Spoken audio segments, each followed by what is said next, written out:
Oh, the mistake, and McBreen's clean through on goal here to win it. What a miss from Daniel McBreen. Fucking dog shit. G'day everyone and welcome back to A-League Central. This is where it's all happening. This is the epicenter for all you mad motherfuckers that tune in every week to A-League Off Air, the podcast that talks about the game, the football pitch and nothing but. It was another huge weekend. We had 33 goals 2 weeks ago, an all-time record. We had 29 this weekend. Most importantly, we had a Melbourne victory that finally got a win that pushed themselves right into the six when the pressure was on. Adelaide falling apart at the seams, and we're going to have some pretty earth-shattering news out of South Australia later on the show. And Sydney FC, who missed out again, are the knives sharpening with the Sky Blues. Basically, we have between 5, 6, I think if you're Brisbane, maybe 7 games left to play this season, but they're the outlier.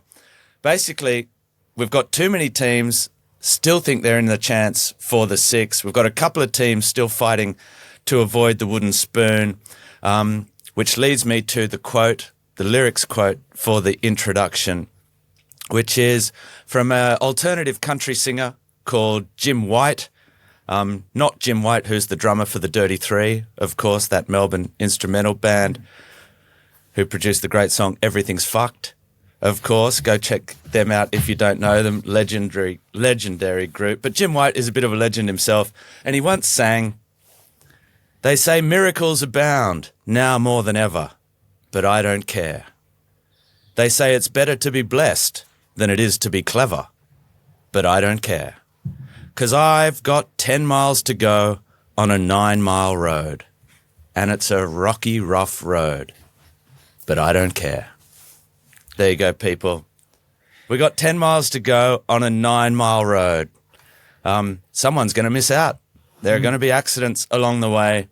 I had one on the weekend just before I bring in Macca, the brains of the operation. During commentary yesterday, I have had a long week. I was to my way to China and back. I was in an incubator flight to China with the number of fucking sick people. It's a miracle that I'm still alive. But the voice is struggling. And I had a moment in commentary yesterday where I was chatting about Dan Hall, and I said, Fijian Australian, hasn't decided which national team he's going to play for. And of course, the fact that he was playing for Auckland, I just added in New Zealand to his potential national team prospects. Don't worry, Dan. I know I probably sent you into a massive panic. Everything's okay. You're not a fucking Kiwi. Breathe deep, mate. It's all right.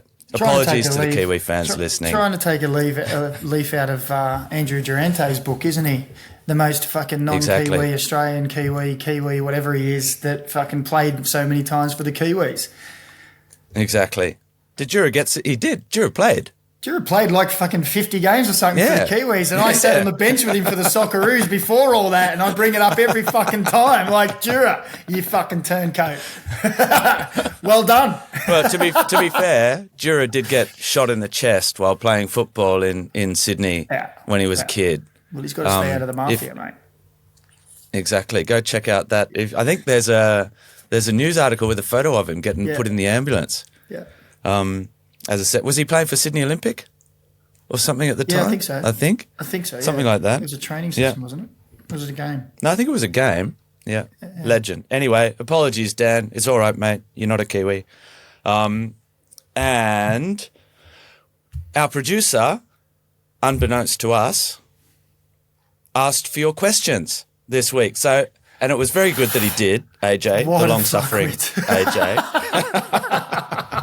Not because we're going to answer them, obviously, but it was good that he did it because it's a chance to remind everyone that we don't talk fucking politics and shit going off the pitch and all that sort of thing. The whole idea of this podcast, you can find that anywhere you look. Anyone that you ask about Australian soccer, Australian football, they're going to talk to you about all the problems off the pitch. There's no one talking about all the problems on the pitch, which is what we're here for. Okay?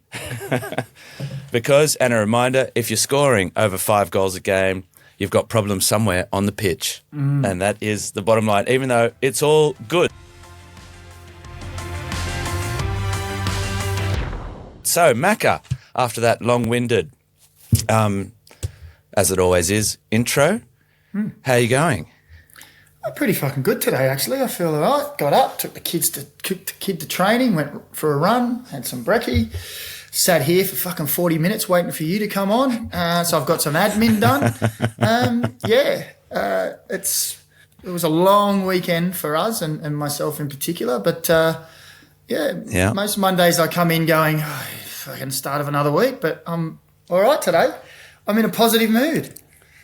Excellent. And we are starting a little bit late. Oh, yeah, nearly 40 minutes late. Well, in fact, 42 minutes late now. Because the phone has been working overtime this morning, and we'll be bringing you up to date with some spicy news, I think, about what's happening. Also, housekeeping. We forgot to do a Who the Fuck Am I last time with Jamie Young. Shock. Oh, by the way, speaking of Jamie, shout out to Jamie, our guest last time out. James Neuenhausen has done his knee and is out for the season, and Melbourne City don't have a backup keeper. They're playing a school kid was on the bench. It's that kid from Oakley. Fucking 14-year-old. Well, he's probably 17 now. It probably could be, actually. Yeah. It's, what was his name? Lockie Charles, I think, was on the bench, 17-year-old. Well done on making your first team debut on the bench. But, Jamie, did you get a call even, I wonder? I'll reach out to him and see. The Dandenong Thunder goalkeeper. Anyway, without any further ado, Macca, you were in Campbelltown on Friday night. It does seem a long time ago now. For a fucking entertaining game, as they all are. Yes. I'll let you go first and then I'll fill in the gaps if we need to. But this was an entertaining match of football and probably Newcastle thinking how they fucking didn't pick up the 3 points. Yeah, well, my day started with being diverted through the countryside out west. Some fucking nice houses out there because there was a crash on the M7 and it took me forever to get there. But I got to look at some beautiful architecture, some new houses, some really big houses out there that way. And then I must admit, down on sideline about 30 minutes before kickoff with Grace and Scotty, we were like, fuck, not many people here. And then with about 20 minutes before kickoff, they started to flood in and actually was a really fucking good atmosphere. They cop heaps of shit, Macarthur, because of their crowd size and all that kind of stuff. It was a really good atmosphere. The hill was really packed. There was loads of kids in there. The bells were going nuts, which was fucking it was created a really good atmosphere. And that only started about 20 minutes before kickoff. That was really good. And then the game didn't fucking fail to deliver either. The Jets came out of the blocks like a fucking house on fire and looked like they were going to absolutely do what MacArthur did to Perth Glory first game of the season because they were just ridiculous. But as we always know with the A-League, it's not just as straightforward as that. Very rarely does the team just start well and continue well and see the game out. It has to have its twists and turns and well, fuck me, didn't this one have it? Harry Sawyer, who hadn't scored in 16 A-League games, got a double.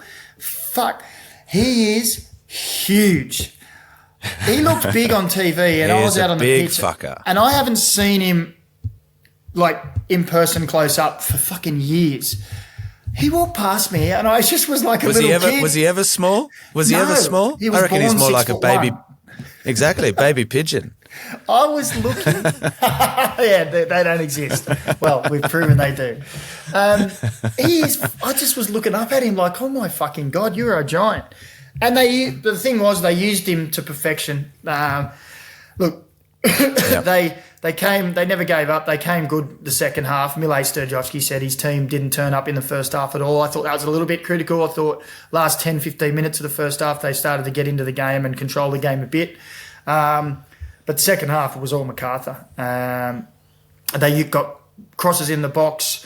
You know, when a player comes on, Tommy Oscook, Sushnia was trying to be really aggressive and manhandle Harry Sawyer as if to say, "No, look, mate, you got nothing." And he just bullied him. He was big and strong. They put good delivery in the box, and you just felt that they were going to get something out of the game. Yeah, the Harry Sawyer's first goals in 16 or 17 now matches, having not scored in his first 16. We can also go back. The first 5 were in 2016. 17 with the Newcastle Jets. And he spoke after the game about how, just how good that felt, because he's had some big chances this season as well. I mean, it's his first chance. He's only made 3 starts this season. And so it's not always easy when you want to break that duck and you've got the weight of the world on your shoulders. But yeah, it was good. It was good to see him do it. Tommy Uscott got a good header. It all started in the second minute. Lockie Rose, it was always going to be against his former club. Coming back to MacArthur, he tried to do the no celebration. He wasn't the only fucker doing the no celebration goal scoring this week. So Bojdar Krajev, I'm not fucking having it. We're coming for you as well. I'm not having it. But yeah. I'm not having it. Don't fucking gloss over this no celebration shit, Robbie. You know it's fucking annoying me. Unless you relegate, which we don't fucking do anyway, unless you're relegating a former team and a team that you loved, fucking celebrate your goals. You can celebrate. It's not disrespectful. You're celebrating the moment you are in. If anything, is it disrespectful to your club that you don't celebrate that you scored the goal? Oh, I scored for us. Oh, but I'm not going to celebrate. Fucking celebrate your goals. You don't have to run around going, giving them the bird and going, suck that, eat that shit. Just celebrate. Just fucking enjoy the moment. You don't score goals every week. And, so go ahead and fucking enjoy the moment and celebrate with your team that you're in now and celebrate what you guys are doing as a team now. I don't rate this. No, we're not celebrating. It's my old team. Get fucked. Spot on. Absolutely. Eli Adams with another couple of goals as well for Newcastle. This looked like, Macca, that it was a bit of a bounce back for Newcastle after the whole Robbie Stanton, selfish players, nobody loves me, I'm out the door, you can all go fuck yourselves. This team, as you say, came out swinging. Yep. Is this what we're going to be in for Newcastle between now and the end of the season? A roller coaster ride, highs and lows of when they decide they give a shit because they know it's all going to change in a couple of months' time. They're going to be good.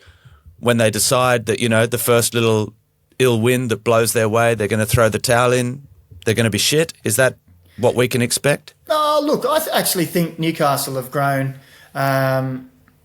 as the season's gone on. Lockie Rose said, "Well, they definitely have. I mean, they went for 7 games undefeated. After the game when we spoke to Lockie Rose, league. he lamented the fact that he got that injury a week before the season starts. So his season started 7 weeks later or whatever it was. And he said, because I asked him about, which I think is a really good combination that's coming between him and Eli Adams. There was lots of moments where one had turn and the other one would make a run and then there would be a back heel and they look like they've got this understanding now. And he said that we talk about it off the pitch. At training, we'll go and have a coffee and we'll say, okay, in these kind of moments, if you're going to be there, where should I run? Or I'm going to run here, will you be able to play? So they're actually doing that off the pitch, which I really like. And you can see it coming to fruition because there was a couple of times where you thought a little bit of luck goes their way or the pass to the back heel or whatever, and they could have had another goal or two. But it's just sort of, you can see it building. And when you add in Clayton Taylor, who didn't start in this game because he was away with the under-23s, Kota Mizunuma going forward as well. I have to give a shout-out to Tommy Aquilina as well. I think he's been really good as the season gone on. He's in forward positions. He's been better. His ball for the opening goal was fantastic. I actually think they've got the makings of a really strong team next year. If they can add, which I'm hearing they want to do, 2 or 3 quality players or senior players, but they've got to be quality, obviously. Why can't they could be finals contenders next year because they've shown in the last 2 months that they've got that quality there. Add a little bit of sprinkling through that starting 11. You need to bring in, when I say bring in players, they've got to be starters. They've got to go in and be better than the ones they've got. they could challenge next year. I really could see it. And obviously, if they've got a new coach, he might be great. So look, they were under the pump. Okay, hang on. There, we've got to go. Then you've set it up. It's like school softball when you put the ball on the thing and it's just sitting there. No one's pitching. You just get a free hit. So we've basically, it's out there. It's basically been confirmed without being confirmed that Robbie Stanton is leaving the club. Now, there have been plenty of rumours about who's coming in, and it certainly looks as though the favourite is Mark Milligan. Yep. Now, Millsy has been working with the Malaysian FA and, by all accounts, enjoying the work with Pete Klimovsky and Matt Smith. I am led to believe that when he agreed to the job with the Malaysian FA, that there was always that little caveat, which is if I get a head coaching job, I'm out the door. So that, by all accounts, by all the rumours we're hearing out of Newcastle and elsewhere, that could well be the case. Did you hear that? That's not him. That's my over 45s football team sending messages, funny jokes about the weather and how shit it's been here in Sydney. So, what if it is Millsy, Macca, and from what you've heard with your ear to the ground, that's a positive thing about what we were talking about last week as well with, the idea of bringing in someone that knows the territory in Newcastle, that knows the lay of the land. Is that something you'd see with a positive eye? Yeah, look, the rumour that's got out as well was that if it is Millsy, he's going to have some local coaches assist him, which is what, let's be honest, Millsy's been in Newcastle before. He knows the area. He's a good guy. If he's going to work with local coaches, it'll be to the improvement of them as well, to work together and that's what locals want to see wherever you are. I'll be honest with you. When you talk to people in Newcastle about the coaching ranks and stuff like that, very, very often they say, another outsider will come in and tell us we don't know what we're doing and they're going to take it. And then after 2 years, they disappear and then another one comes in and no one in Newcastle really gets a shot unless there's absolutely zero money, zero resources and all that stuff. To hear that someone of Millsy's calibre is in the hot seat to get the job and he wants to work with local coaches because he knows the local area as well and he wants the locals to be involved, I think everyone will be buzzing with that. There's a few highly credentialed coaches in Newcastle that I can immediately see him working with. We've got the Zane cousins, Damien and Clayton, whether or not they'd be on his list of people, but there's a few others in town that you think, well, yeah, that'd be great. It's what people want to see. And that's the thing. All these clubs should be not only thinking about how do we produce players, but how do we produce homegrown coaches? How do we improve that? So they come in the academy. Some are perfectly set to just work in the academy, but the ones who are more involved, who like senior football or are adept for senior football, there should be a process for them as well to come through. But look, Millsy's young, ambitious. He's obviously worked under Carl at Adelaide. I think he could be a really good signing if that was the case. Yeah, what Millsy also has is the knowledge of the league, which most of the local coaches certainly do. But the fact that he's an 80-capped Socceroo as well, that he's played under Oranje, that he's got that playing experience, and I know personally for a fact that he wants to give back to the game in Australia as well, because this is where he's had his greatest moments. And that is important. When we look around and we see the John Aloisis that are here, the Aurelio Vidmars, these people that are involved in the sport that are still here in Australia trying to give back. And Ufuk Talay, yes, they need to look after themselves. Yes, they're ambitious people, but they also do know that it's important to try and give back to the game in Australia. And if that's the word coming out of Newcastle and Millsy, all good. Yeah, and like I also think that Millsy's name, as you said there, 80 cap Socceroo, has won multiple things with Australia and in his club thing. I think his name will also attract those extra 3 players potentially that,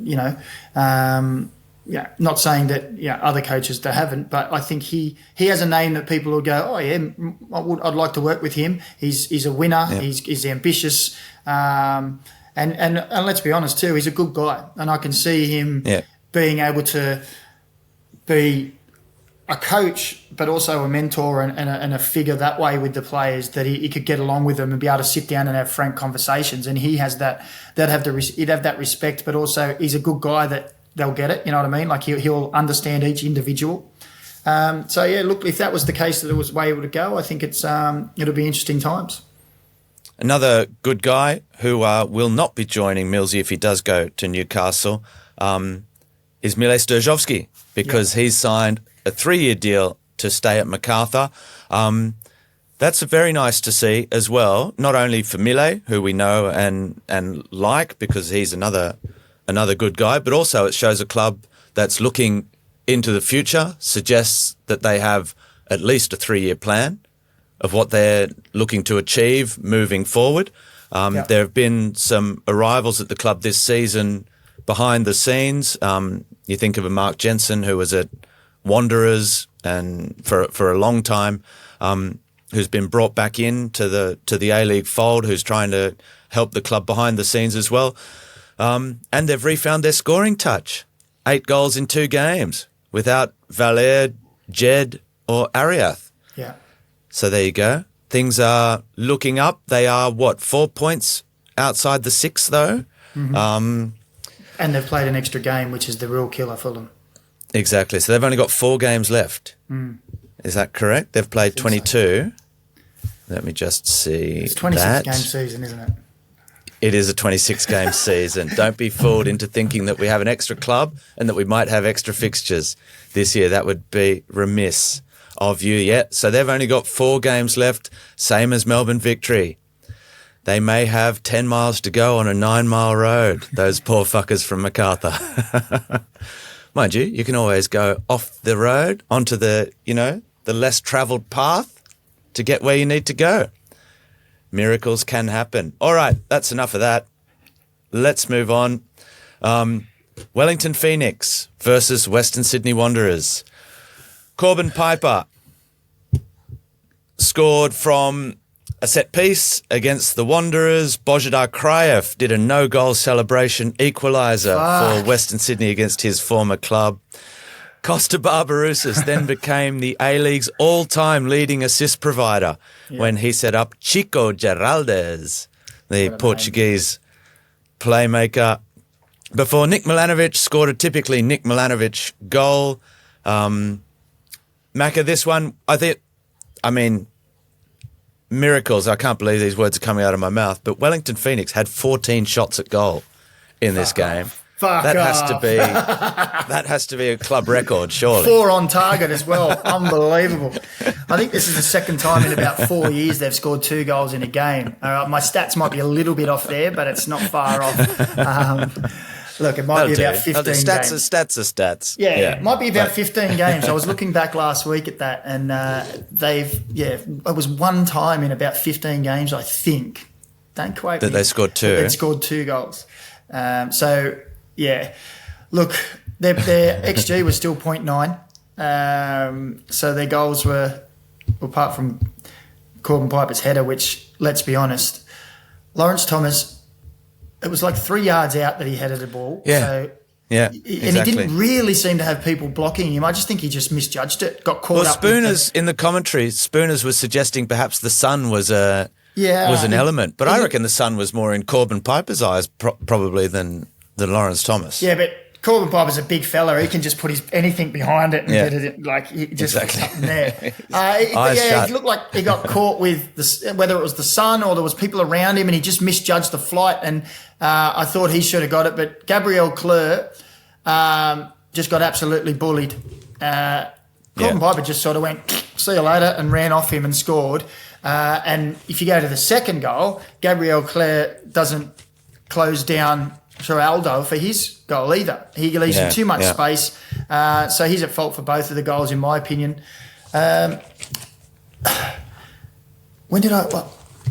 This game was on when?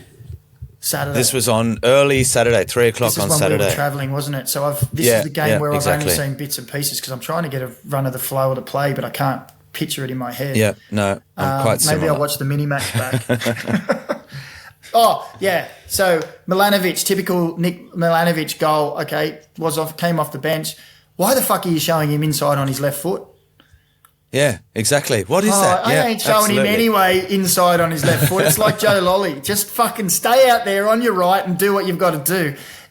A guy in his form and the way he's going and probably pissed off that he was on the bench, I ain't showing him inside to get a shot away on his left foot because that's the end result. I think it was mentioned in commentary by Piney and Spooners as well. I'm just going to try and get there quickly. How do I find their recent matches? Their starting lineup for Wellington Phoenix, like apart from Barbarousis, and Tim Payne. Otherwise, all the names, you've got Lucas Kelly-Healds playing in midfield. Otherwise, it's Smith, Davidson, Jukic, just 9 other players that no one's ever heard of in the A-League. And, okay, that's a little bit tongue-in-cheek. They do have, and they've brought in players, Ishiga and Nagasawa are good players. Oluwayemi hasn't been bad since he's returned as well. But they do have injury and suspension problems as well. It's not been an easy season for the much-maligned Chiefy. No Rufa again. Yeah, Rufa missing as well.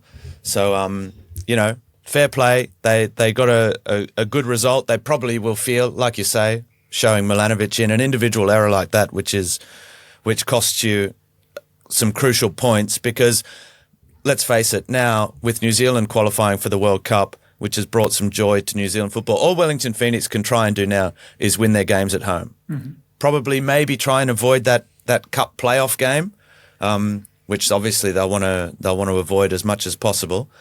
But yeah, look, they have nothing but pride left to play for really this season, which is why that Western Sydney performance is probably a little bit disappointing, certainly to just pick up a point against a side who are out of the running when it's getting towards squeaky bum time for everyone that's not confirmed in the 6.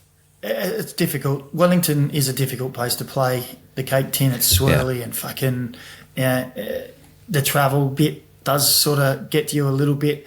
I predicted this would be a draw. I just thought it'd be a 1-1 draw or 0-0 draw. I didn't expect Wellington to get 2 goals. I did think it would be a tough one for the Wanderers, even though they've been in red hot form.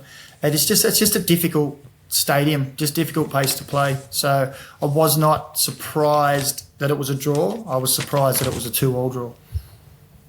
Okay, fair enough. Well, I completely forgot to do my tips this weekend as well. What and even when you reminded me, you are down the bottom anyway. No, it doesn't make any difference to me as well. But I can't even pretend to say you're just playing for. I got it wrong. You're just playing for. I'm not playing for pride.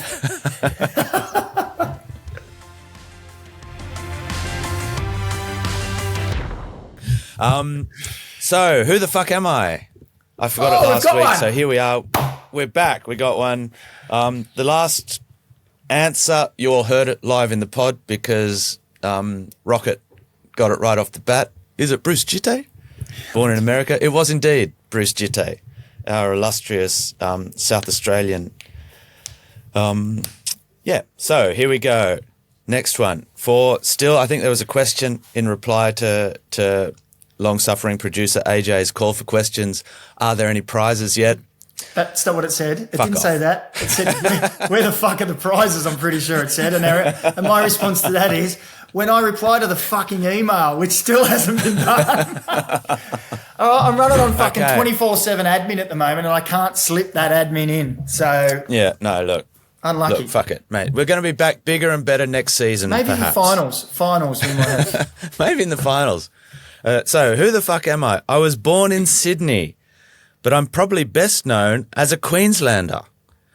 And when I finished my, that's where I finished my career in NPL. Before then, I had an illustrious career playing in the EPL, the SPL, the Bundesliga, the A-League, and the Greek Super League. That's a lot of First Division football throughout my career, people. Except for an Intertoto Cup, I won my considerable haul of silverware at one club, as well as playing in 2 World Cups and making the FFA Team of the Century. There you go. That's got to be easy. I'm a big one. Easy one, won't it? Exactly. I won't ask you, though, because I know easy's not in your wheelhouse. No, fuck.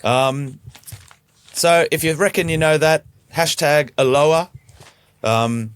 We don't want any engagement. We're very happy that you're here listening to this. But if you are to answer the who the fuck am I, hashtag Aloha. We've been told that a hashtag may improve numbers. And also, that's not out. We don't want too many people to listen, because then the more people that are listening, we're going to be able to swear less. We're not be able to get shit off our chest, and it'll be this whole pressure thing. See, but where, Robbie, I can see a reverse fucking psychological thing going on here, where we say we don't want engagement, which we fucking don't. Because when I see that notification pop up, I'm like, what the fuck now? I can see people now just fucking tagging us just to piss us off. So no, we do want engagement. Just give us normal engagement, all right? Yeah, just normal engagement. Before we both shut down our social media accounts. Oh, exactly. Well, it's already happened more or less for me, so I'm a cursory nod. Okay, let's keep moving. Next game, and this was a big one. This was an entertaining match of football as well. It was right before Macca and I commentated the original rivalry game in Melbourne. So again, this will be a little bit sketchy. I have rewatched big parts of the game. There are a few interesting things about this. Sydney FC 2, Melbourne City 3. Macca, we'll start. Okay, I'll just run through it. So, Medin Mehmedi opened the scoring in the 5th minute. Mehmedi is 17 years of age. This will become important later. Courtney Perkins, great bullet header. A few good headers in this weekend's action. That was one of them in the 28th minute. Max Caputo, 19 years of age, put Melbourne City back in front in the 35th minute. Douglas Costa then scored a fucking cracking goal. He's 106, so that's where the age blows out. But still got it.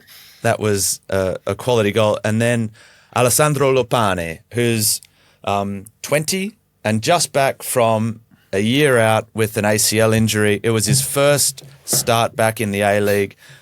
He's another one of the young academy products out of there. He scored a bomb in the MPL on his return there a couple of weeks ago. And this was a good goal. Perhaps Devonish Mears should have done a little bit better, but this is perhaps one of the talking points we can have now, because Sydney are 3 points out of the 6. Sydney have 10 miles to go on a 9-mile road. Sydney are still in the ACL too. And is they going to need to win that Macca to save Ufuk Talay's? Well, in fact, I'm not going to go there, because I don't think in this financial climate either we're talking about coaches being sacked or replaced, because we know it's a rarity at the moment, and we certainly don't wish anyone to lose their job either. But Uffy, at least domestically, is not performing well enough with this squad. No. And is ACL2 enough? Now, domestically and financially, righto. So let's have a look into that. So what a lot of people don't know out there too is a very common occurrence for coaches in Australia in their contract was that you might get a 3-4 year deal.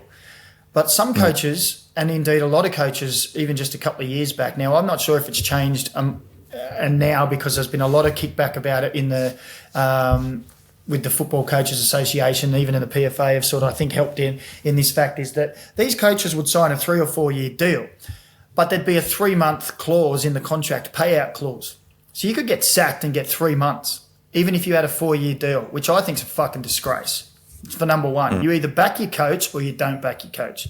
Now, whether or not that's still the case as much as prevalent today, I do not know, but this was the standard even just a couple of years ago.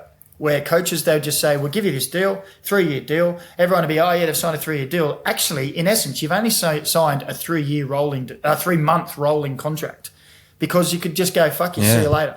Now, so whether or not they're in place, I think the coaches have a little bit more backing and standing now that they're just saying as a whole, no. So I think it's slowly going out. Now, is Uffy's team underperforming? I don't think anyone's going to argue against that. I would say 95% of people had them winning the league at the start of the year on paper with that squad.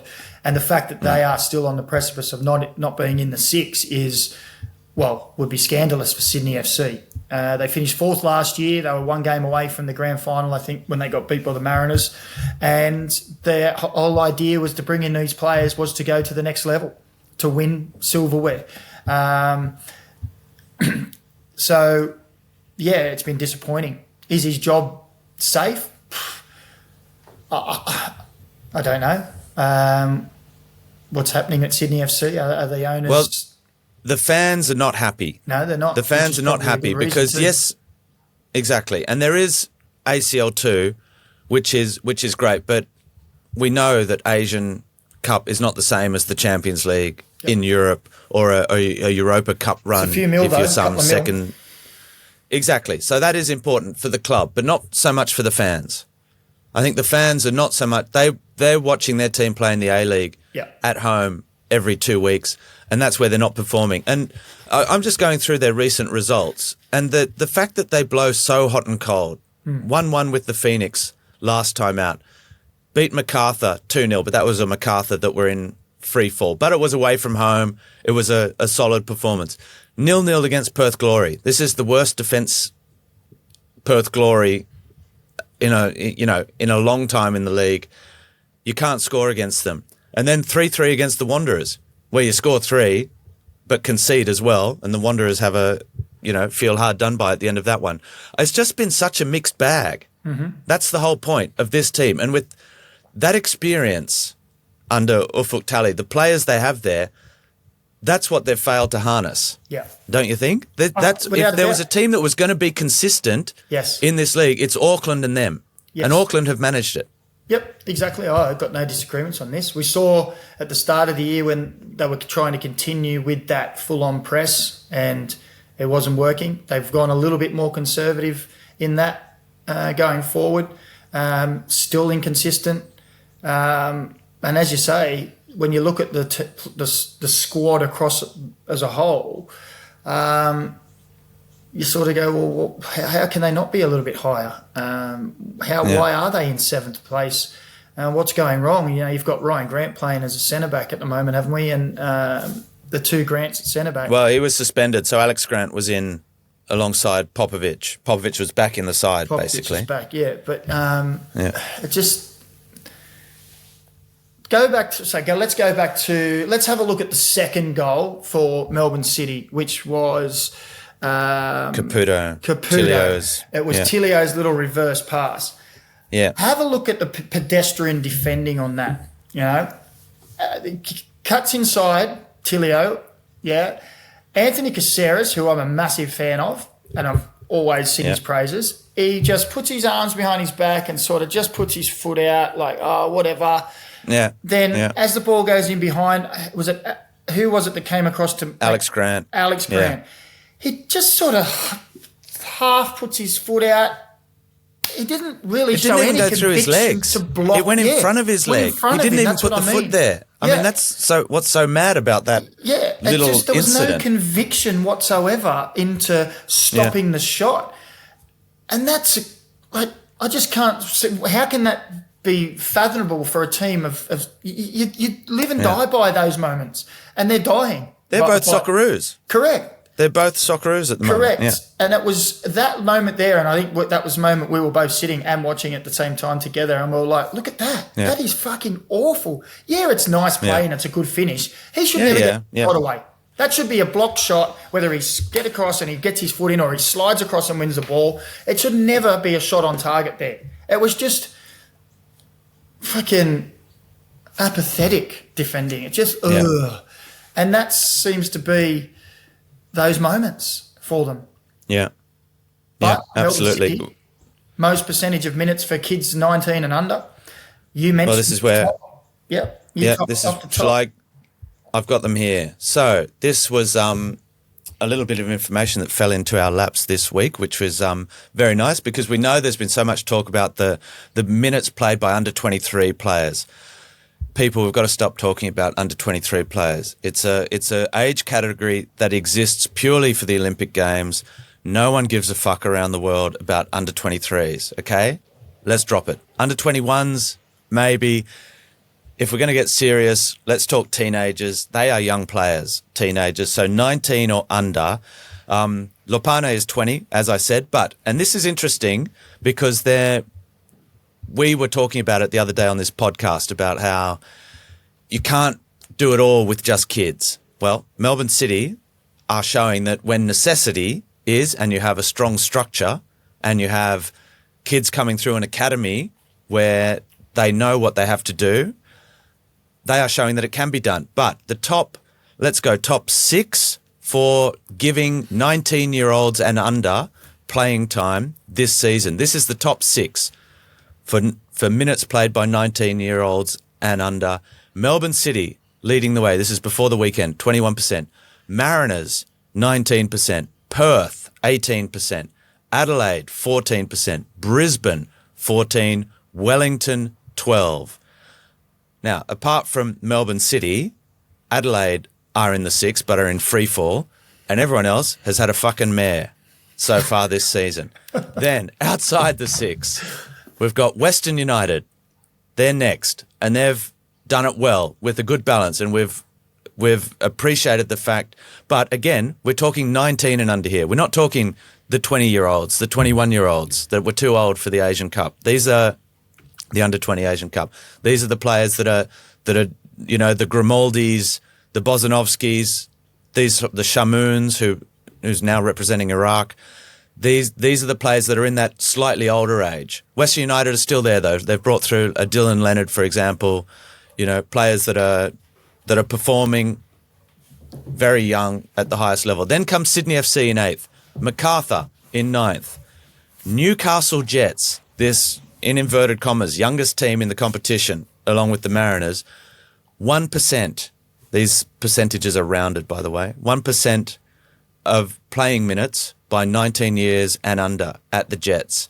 This is a team that Robbie Stanton has often bemoaned the lack of money, the lack of means, the lack of resources. 1% of minutes played by 19-year-olds and under this season at the Jets. And then we have, lucky last, 3 clubs rounded down to 0% of minutes. Fuck you, kids. Fuck the kids.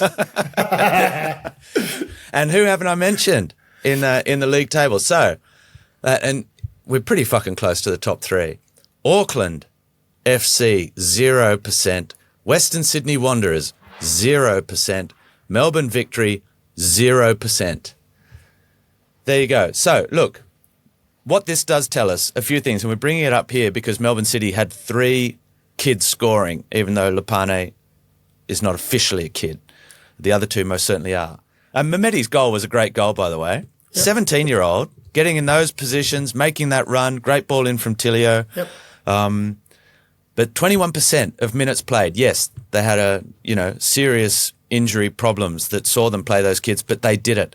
They stepped up and they got the results. Everyone else there that's been giving extra numbers to kids have shown that they are not ready to give extra numbers to kids. City are the only ones that have done it really consistently well. Do you agree with that? Yeah, and also it was, and I mentioned this before on the podcast, Aurelio Vidmar, whenever he was asked about, you got to play the kids, he's like, yep, we've got to play them. Never fucking went, the kids. Never once fucking whinged about them. Not once. Yeah. He just went, well, we've got to play them. We'll just get on with it. And I fucking love that because it just shows to the kids that, when we talk about John Aloisi with Dylan Leonard, we spoke about him too, how he had a own goal, a red card and fucking a goal all within about 4 weeks.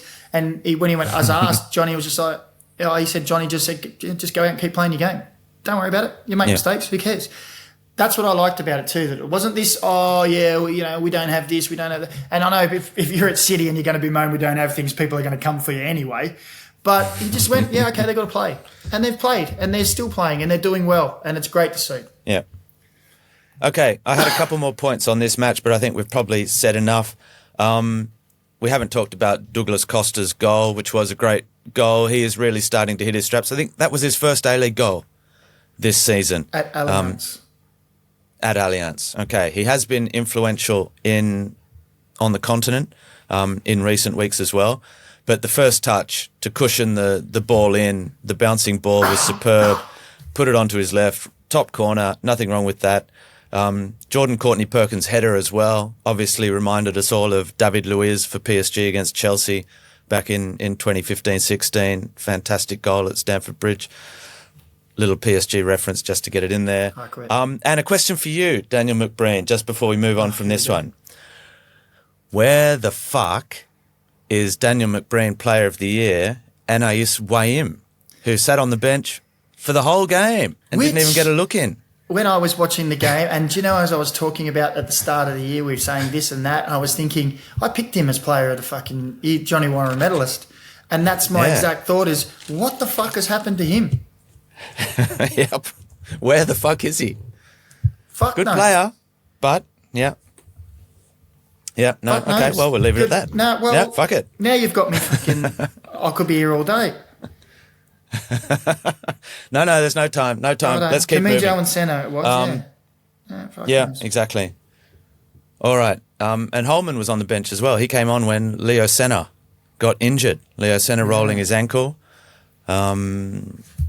We're not going to talk about Leo Senna again. He wasn't on the field long enough. Hopefully that injury is not too serious, though, because he is another that could have a very big influence should Sydney make the six, because Sydney, despite everything, they're showing it in ACL2, even though I think everything's relative. Yes, there's the travel involved in ACL2, but the opposition is not as good as A-League opposition for the most part. There was John Book, solid opponents that they did very well to defeat. They showed their potential in that tie, perhaps, which is all the more disappointing for what's going on. Anyway, let's go. Fucking hell. This is the big one, people. This was the game that Macca and I were commentating together. There were a couple of moments where... That's why it was the big one. And I have to see when the next big one might be. It might not be for a few weeks. Melbourne victory, 5. Adelaide 3. We have some very big news coming out of Adelaide that we're going to share with you in a moment. But this was a pretty entertaining match of football. Johnny Yull in the 12th minute. I immediately checked because my thoughts were he scores great goals in the NPL with his right boot. But the way he struck it was so pure and clean, I suddenly had to check if he was left or right-footed. We were told out of Adelaide, not by the club, but by people in Adelaide, that he's a left footer.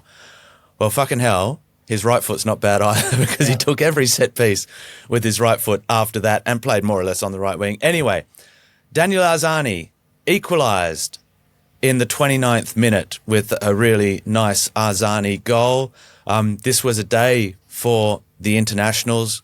Archie Goodwin, 2 minutes into the second half, gave Adelaide the lead again. Nishan Velupillay had given Melbourne Victory the lead in the first half, and Velupillay had an outstanding match as well. Goodwin equalised, so Melbourne Victory have come from behind. They're leading at half-time. Archie Goodwin then equalises 2 minutes into the second half. Zach Clough from the penalty spot in the 56th minute, and then Daniel Arzani, with Adelaide leading 3-2, scores penalty in the 71st minute, a penalty he won after a challenge by Pana Kikianis before Nikos Virgos got the winner, and then final nail time in the 95th minute with 2 goals off the bench. First of all, Macca, in general, and I'll let you get to it in your own time, so much to talk about in this game. Both sides had their moments in the sun. It was good intensity from the start. There were mistakes. There was 2 sides that went out and out attack from the get-go. We saw some good individual performances. And then with it all coming together at 3-2 with 20 minutes left to play, the moment. So let's go. We're going straight to the moment, are we? No, you can go. Well, you can talk about what came before, but I mean, is there really that much to say? Well, when the moment overshadows so everything. let's stay before we get to the moment. This game, it was a little bit like Forrest Gump, this game, because we did not know what the fuck we were going to get from either of these teams. And as the game went on, it went, well, this team's in charge, then this team's in charge, then this team's in charge. Oh, now there's a contentious moment, now this team's in charge. And it just ebbed and flowed from one way to the other. You did not... one thing was certain, there was going to be goals. But who the fuck was going to score them, you never knew. Because these teams, they do not play 90 minutes or 95 minutes of football where they dominate a game. They go, oh, we're going to smash you for 20 minutes. They play in 8-minute installments. Yeah, why don't you come and fucking smash us for 10 minutes, then we'll smash you, then we'll look like we're the best team in the league, and then we'll look like we're the worst team. Fuck me, Dad, these two teams are exciting to watch because you don't know what you're going to get. Life's like a box of chocolates, man. Nishan Velupillay, fucking excellent, all right? He's copped a lot of shit about being called up by Popper, and, you know, I was one of the ones who said I couldn't see why he got called up. Well, he's answered to the critics, and you got to go, well done, Popper. Maybe he saw something that we all didn't see. He scored 5 goals now in 5 games? Or did he get two? Yeah, for he club got and country. assists. He was the best player on the park in my mind. He went for full game, and he was excellent. Daniel Arzani stepped up and showed what he's capable of again, and played a full game out. And so hats off to those two, because they've copped shit from a lot of people for something that someone else made a decision about them. So I felt a little bit, you know, and you can understand people going, well, you know, Popper says they should have had, you know, the output. They didn't. They get picked. Well, that's not right. These other people should have been selected. I was a part of all of that, and I still agree. Fair play to those two. They were probably the best 2 players on the park. We all knew that the end of the game would finish and there'd be people in red saying it's definitely not a penalty, and there'd be people in blue going 100% penalty. It was fucking obvious as fucking the hand in front of my face right now that was going to be the answers from both sides. I still think, and we debated it back and forth in comms, Kikianis for me touches the ball and then just continues to slide along the ground. Daniel Arzani then runs across his line and goes down. I don't think it's a penalty. That's my view. And that's why we love the game, because you're Robbie going to say that even if he got a touch, he still took the player out. We had this conversation. Referees we have spoken to people in referees' circles. I'm not going to name anyone, and they say that the wording of probably that he didn't touch the ball was probably maybe not right, because as far as we could. Well, see. yeah, let's talk about that then, because that was one of the things that was so confusing. Because we could see clearly that there was a touch on the ball. I think if you're slowing it down and slowing it down and slowing it down to frame by frame, you do lose the impact of the touch on the ball. Yeah. So if they're watching it, trying to see, like, frame by frame, if there is contact, then you lose the flow of the ball, which showed in slow motion, but clearly showed, the revolutions of the ball, the angle of the ball after what was clearly the touch. So there's a touch on the ball. That wasn't why the penalty was given. But for some brain fade reason, the ref, Sean Evans, went out there and said there was no touch on the ball, penalty. So obviously he's thought if they were slowing it down, they couldn't see the touch. Maybe that's what he really thought, and that was the easiest way of explaining it. But what we did hear afterwards was that the penalty was given for a reckless challenge. But you can't say that it's not for no touch on the ball. Yeah. It was just so the reason it was just given incoherent. Was wrong. Yeah. And that's the thing, right? So the idea that it was given because he took Daniel Arzani out, he should have came out and said, even if he said there was a touch or no touch, but he's taken out the challenge player. Brought down That's the a player. reckless challenge, brought down the player, penalty. Even though I could sit here and talk about that all day. And there's no doubt in my mind that momentum changed at that moment anyway. Yeah. Whether the penalty you think it was given rightly or wrongly, it was given. And that momentum completely changed there in the game, because from that moment, Melbourne Victory looked like the only team that were going to win. They just went to another level, which is different for them for the end of games, because they normally are the ones who are capitulating at the end of games, conceding. But they're a goals. formed team. They're a team that, like you say, they have you fucking hammer us for 10 minutes, we'll hammer you for 10 minutes. And they're a team that ebbs and flows. And this is what we're coming back to, that Sydney-Auckland comparison of consistency. Melbourne Victory are a side that should play with more control than that. Yes. They just should, with the experience they have on the Mirandas, the Hamels, the Mashashas. You know, these are players, even with changes, no Geordie Valadon or Ryan Teague at kickoff. You know, Fornaroli, Valupale, Arzani. This is a team that should be able to play with consistency. Yep. And they're not doing it. No, they're not. And it's frustrating for Victory fans, and they get the shits, as you can imagine. Like, it's great for us as neutrals when we're calling a game. It's like, this is fantastic. But you only have to go online and see what they think about the performances at times. But look, fair play. The substitutions from Arthur Dillis, they worked a treat. Virgos... Bruno cracked me up when he was getting subbed in the corner, and he was like, fucking hell, now I call attacking corner, fuck. And I looked down at him. You cannot be serious. I know. And then when Virgos scored the one to make it like 4-3, I looked down at the bench and he jumped up and celebrated. But you sort of look at, as a striker, you look and it's like, yes, you fucker. He scored.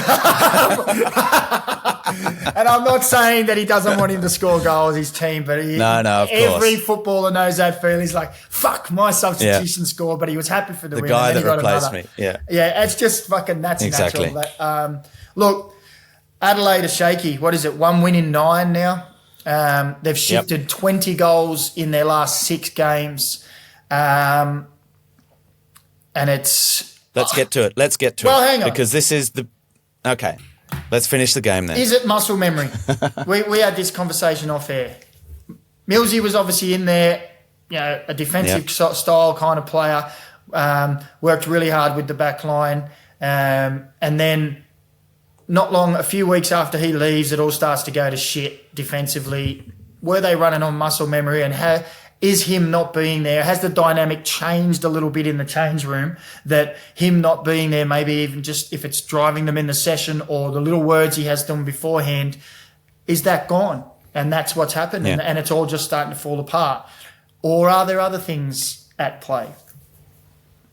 All right. Now can I get there?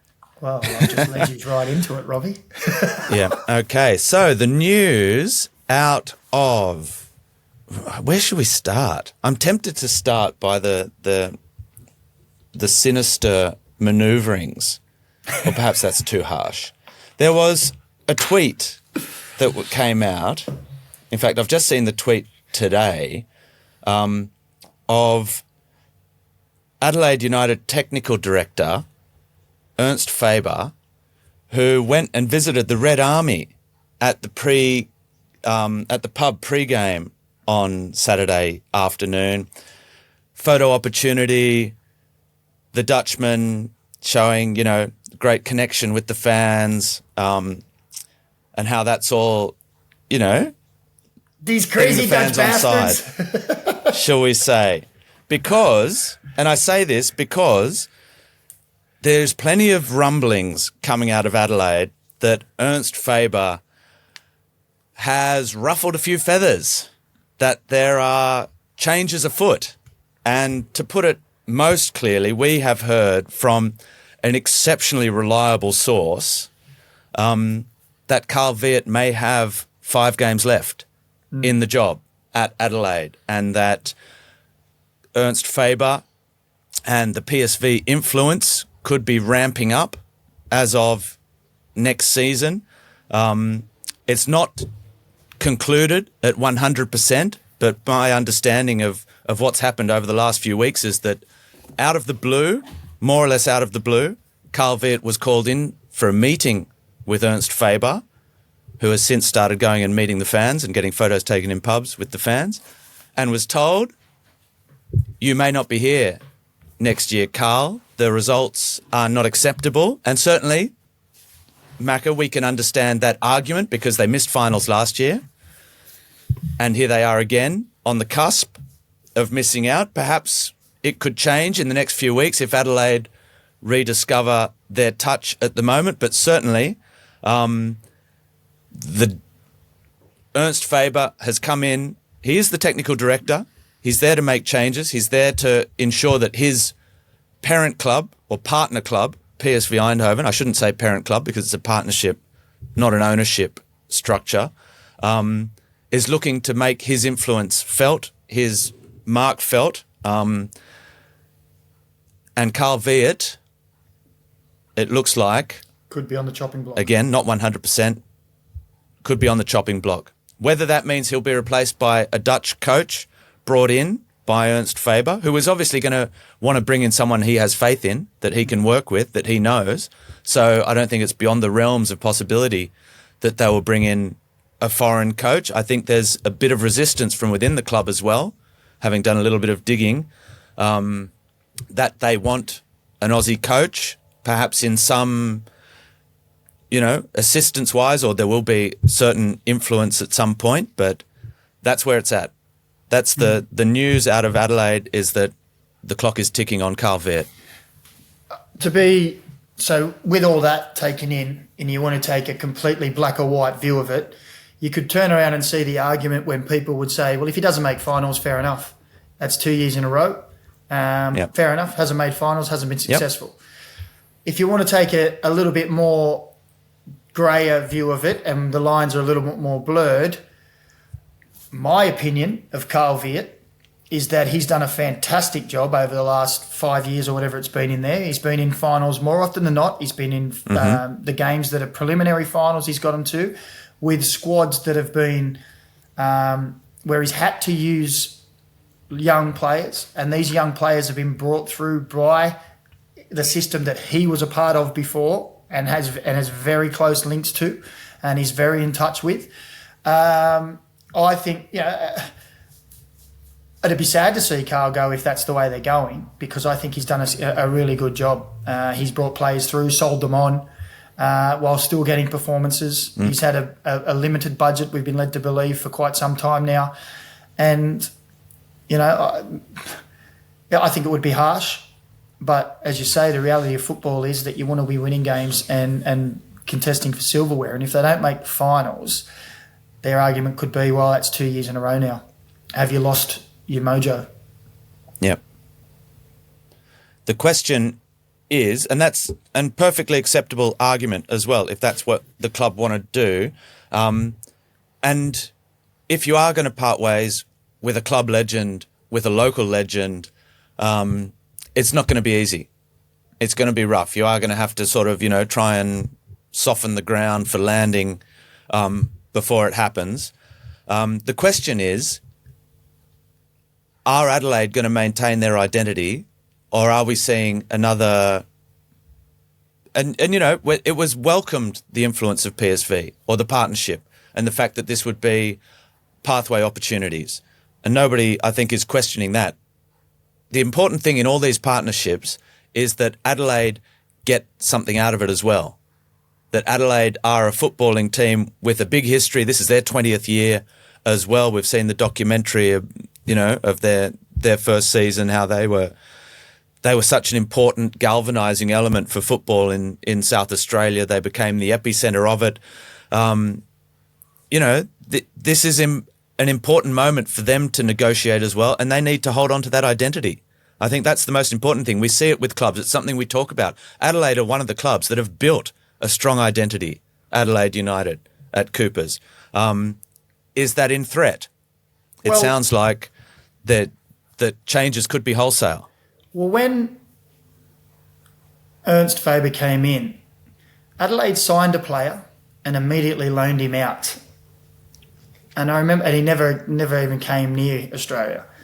It was I'm sure it was a young Dutch player or something. I'm just trying to go from memory. And I remember thinking, oh, here we go. That was my first thought. Yeah. Here we go. They're going to use, this is how they're going to use the club. Oh, we're going to sign him here, but loan him out over there. And unless they've signed him on a long-term deal, how are they going to get anything out of this? What's a player that's never even seen Australia? I just remember seeing a little red flag there going, this going to end up being something that's more than it should be? A one-way deal. Yes, yeah.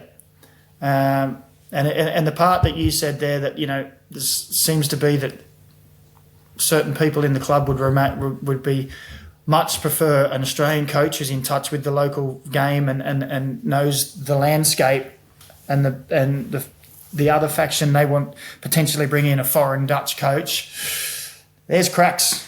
That's cracks, if you ask me, starting to appear in what is supposed to be a harmonious thing. Now, look, we're not saying that a Dutch coach can't do the job, don't get me wrong, but it sounds like there's a bit of a fracture in the club there, and let's hope that doesn't get wider and it cause problems.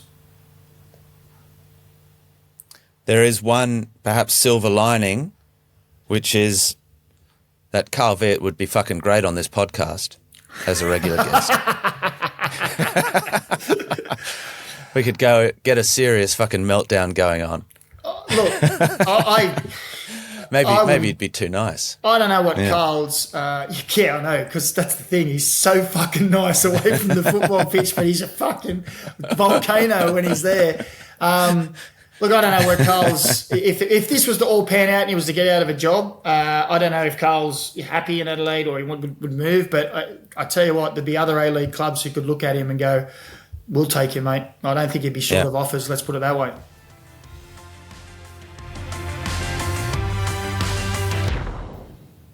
Yeah, absolutely. All right. That was our big news. Keep listening, though, because we're going to have...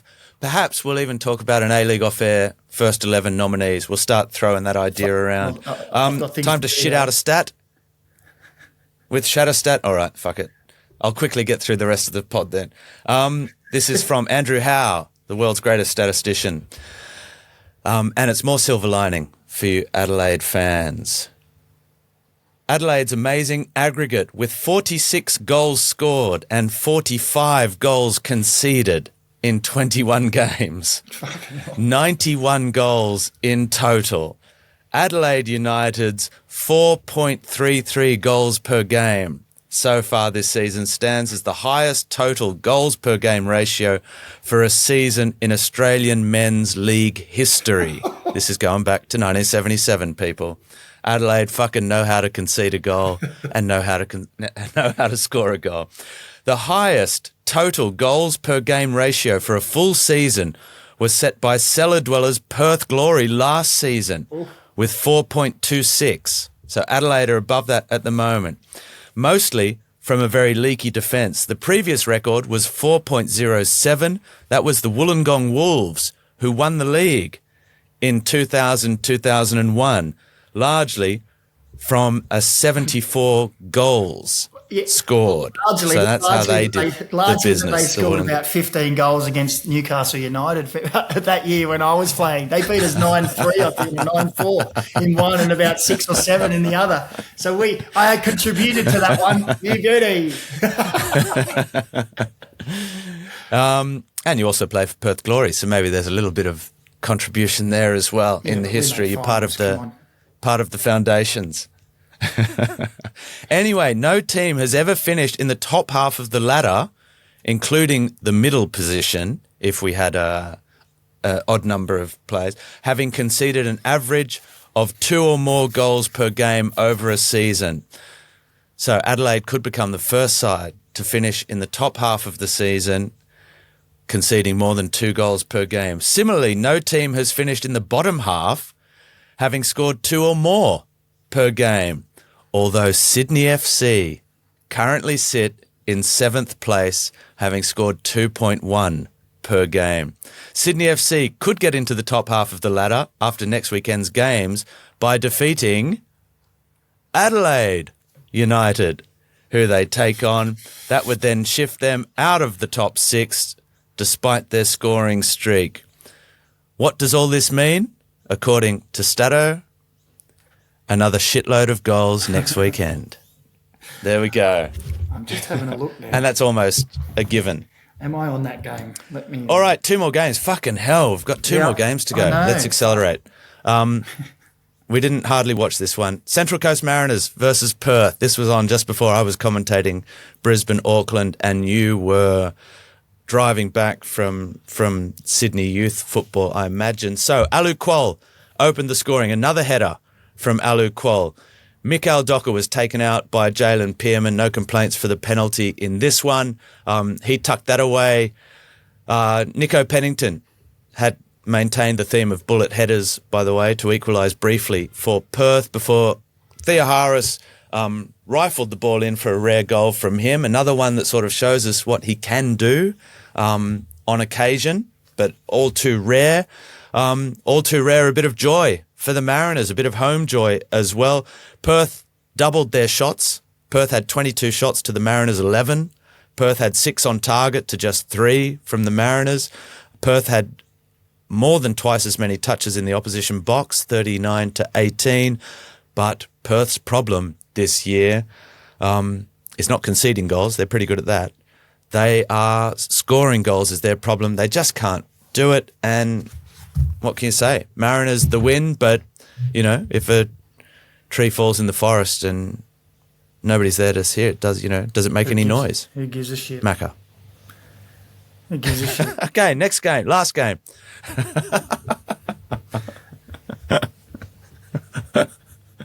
Is that it?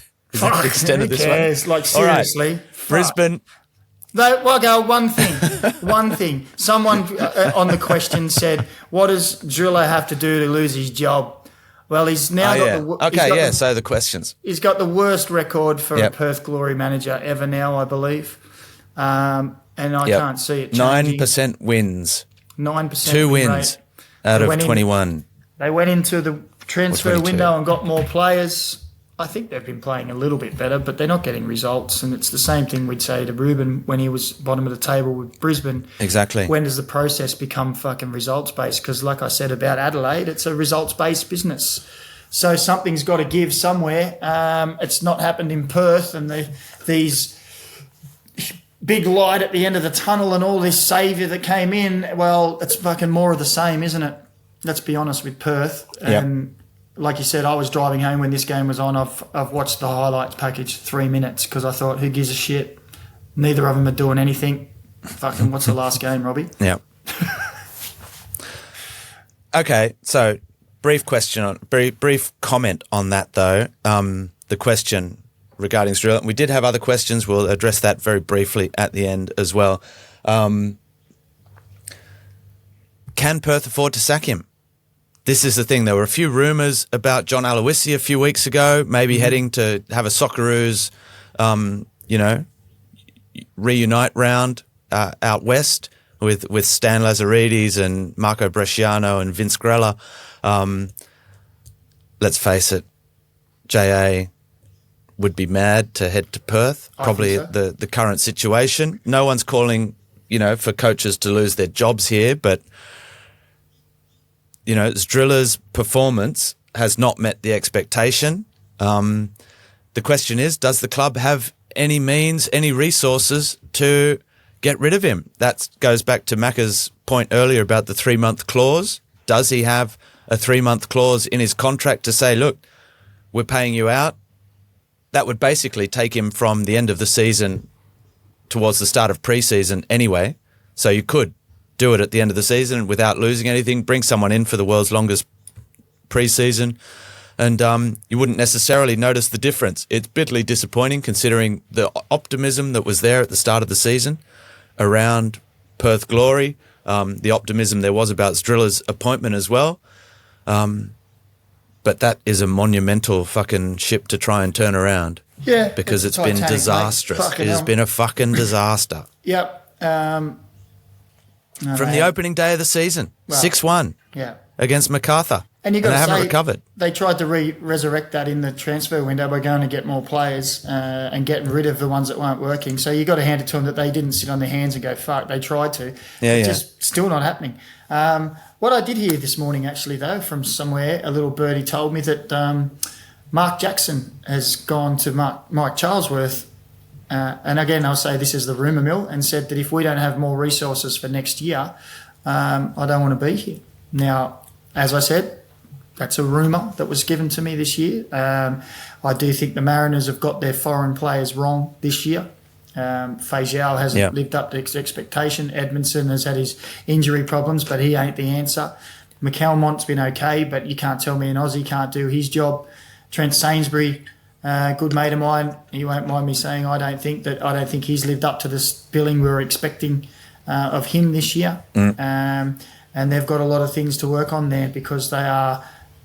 We talk about a week being a long time in football. Well, it's fucking how many months now since they won the grand final and all conquering last year, and it seems like a distant memory. I do also hear that their strength and conditioning coach works off of Zoom calls from Melbourne, isn't even with the club.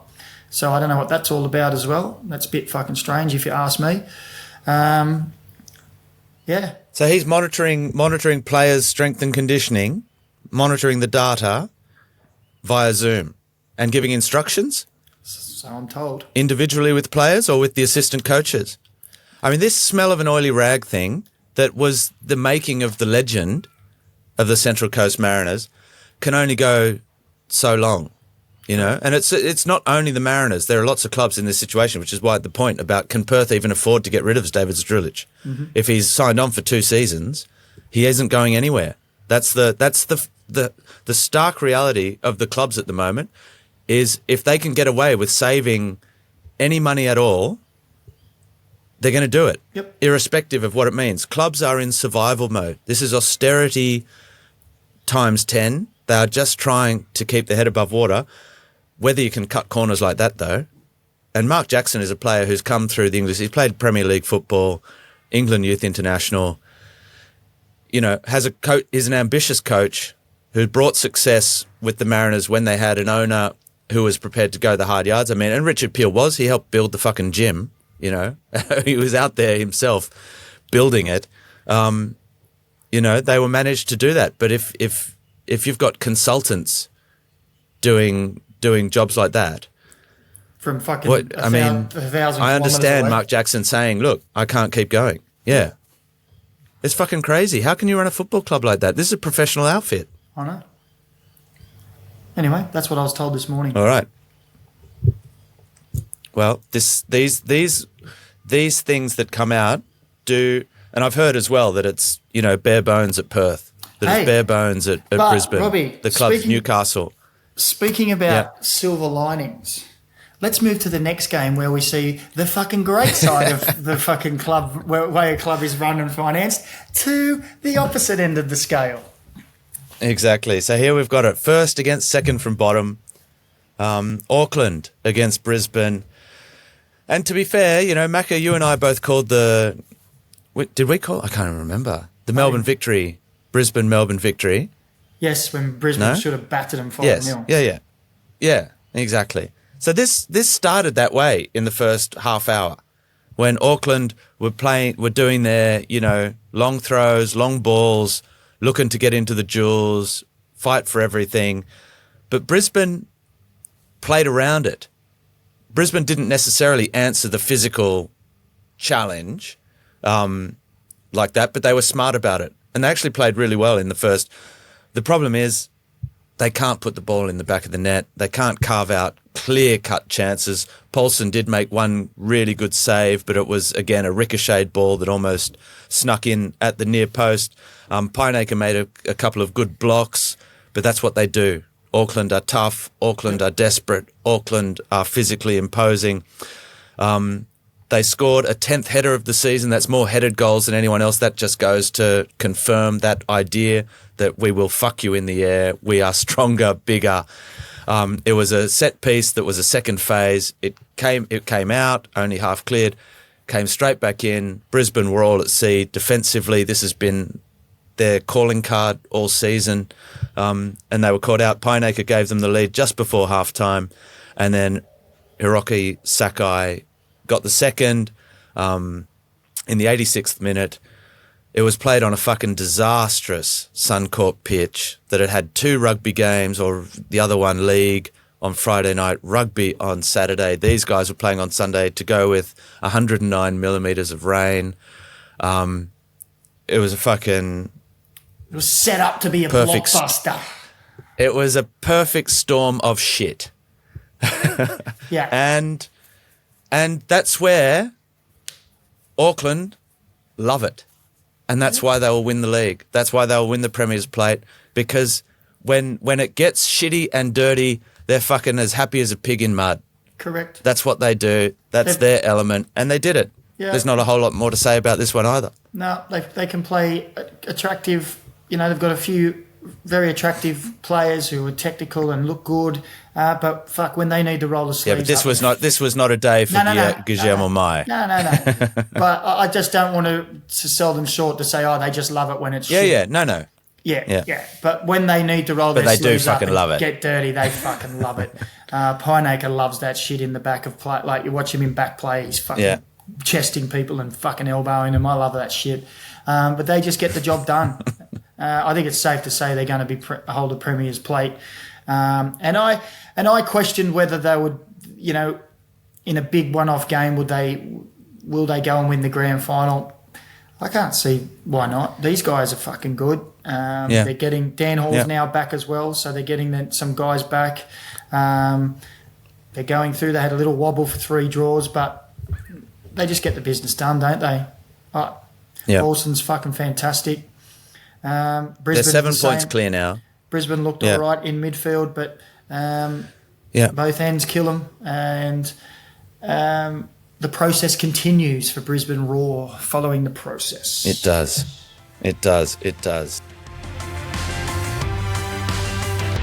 All right, that'll do on that one. We have one more question. Very quickly. Can Victory win the toilet seat despite only winning 1 game away from Amy Park all season? I guess it depends where the grand final is played. If it's at Amy Park, you wouldn't bet against them, would you? That was from Logical. Binman Ian.